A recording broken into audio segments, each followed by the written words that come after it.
Android 15 has officially landed, and the Pixel 9 series is among the first to get a taste of this sweet new update. And today I'll walk you through the installation process and explore some of the standout features, as well as talk about any potential bugs and battery life performance now that I've been using it for about a week now. So to install this update, you'll want to go ahead and open up Settings, navigate to System, and tap on Software Updates. If you don't see any updates, just tap on Check for Updates and you should see it then. If you don't, it may be still rolling out. However, by the time you guys are watching this video, it should already be out to the general public.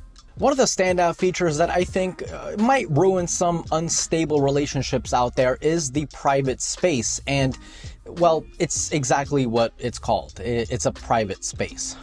Here's how to set it up. You'll want to open up Settings and in the search type in private, and you should see private space being suggested. It'll verify that it's you using face authentication, and during the setup you'll notice that it actually recommends you make a new Google account to prevent things from being synchronized from the private space to your not so private space. You can also set a completely different passcode and install apps only to your private space. And I think that's pretty darn cool because, you know, for example, the way Apple does it with iOS 18, you do have your own kind of hidden folder, but that hidden folder has the same exact pin as your screen pin. So anyone that knows your just phone's password, they also have access to your private folder, which doesn't really make sense. I think we should have the option to kind of separate them, but with the Google Pixel, you do. What Google is doing is pretty similar to what Samsung has had, but now it's baked into Android 15, so you should kind of start to see more and more Android phones having this kind of private space feature. Theft protection is here as well, and I'm surprised more phones don't incorporate this. So imagine this, right? You're walking down the street, you're staring down at your phone like a zombie, you have no idea what's going on around you because you're more focused on what's happening with the Kardashians, and then out of nowhere, boom, your local neighborhood crack dealer shows up, takes your phone, and runs away. Uh-oh. But with theft protection turned on, your phone, using its sensors and the gyroscope, notices that it's been taken from you, and by the GPS, it knows that it's running away somehow, like using dark magic, and then it'll just lock itself so the person that took your phone doesn't get any of your private information. Also, in the theft protection settings, you'll have access to online device lock, remote lock using just your phone number, as well as using the Find My Device to locate or erase your device completely, just in case the neighborhood crack dealer got away with your phone and he's nowhere to be seen. Let's be honest, you're not Batman. You're not going to be hunting him down, right? Yeah, exactly. Speaking of safety, Wi-Fi has also gotten more secure with Android 15, and now it'll use a random MAC address by default, which means less trackers, less data, and enhanced anonymity.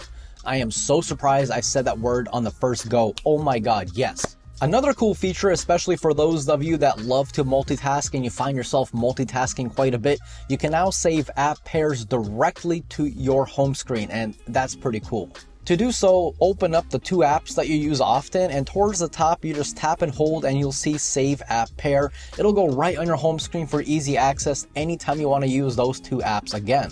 This isn't new in the world of Android phones. This feature has been around in other manufacturers. I kind of feel like Pixel is like the Apple of the Android world. Like, they're never really the first to do something, but when they do it pretty good. Now, another thing that I honestly cannot believe it took this long for Google to kind of realize, hey, what's going on? What I'm talking about is when the phone first came out, if you tapped on the Pixel Weather, it would open up like the non-Pixel Weather. It would just open up like the standard weather app. But now whenever you do interact with that Pixel Weather widget, you actually get Pixel Weather. In fact, it is finally the default.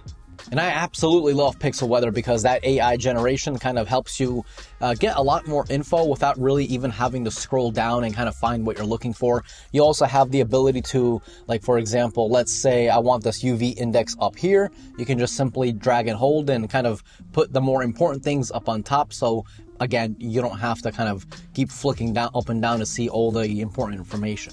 Circle to Search has also gotten smarter and now has an extra button, this little musical icon. So if you're ever out and about, you hear a cool song, just activate Circle to Search, you tap that little musical icon, and then boom, it'll find the song that you're looking for. And of course, it'll automatically pull up a web page with that song for you to add directly into your streaming app of choice. I love this approach so much more than what Apple is doing.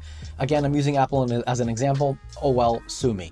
With Apple, if you're ever searching for a song and then it'll find that song, you only have like one app to put it into, Apple Music. No Spotify, no other apps, so you're kind of limited there. Android 15 also has adaptive vibration, which I think is super smart. This setting is under the sound and vibration settings, and you'll see the toggle right here. So the way it works is that your phone will kind of try and recognize the environment it's in, where it's sitting on, and how loud it is around you to kind of adjust the level of vibration, which is genius because if I'm sitting in my room and it's so quiet you can hear a mouse pissing on a cotton ball, there's no reason why the vibration needs to be like as loud as a V8 engine, right? I don't need it like that. I can hear it perfectly, right? Well, now your Pixel phone will know that. And on the flip side, if you're watching a movie and your phone is on your couch, the phone will somehow notice it's on a couch, somehow. Maybe it'll just start feeling the couch. Don't know how it works. But then it'll increase its vibration so you'll hear your phone. There's more new things with Android 15 and I'll place a link in the video description if you guys want to see them all. But this update isn't necessarily a huge new redesign, and to be honest, I'm okay with that. Now, in terms of performance and battery life, look, I've said this before in my other Pixel videos and I'll say it again. Pixel as a brand went from like the very bottom of my list of Android phones to almost the very top.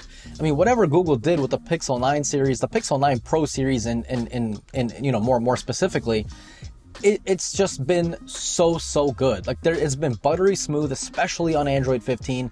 Even battery life on Android 15 hasn't really seen any decrease, any increase. It's been just as good as day one. This phone easily lasts me an hour. This is the 9 Pro XL, by the way.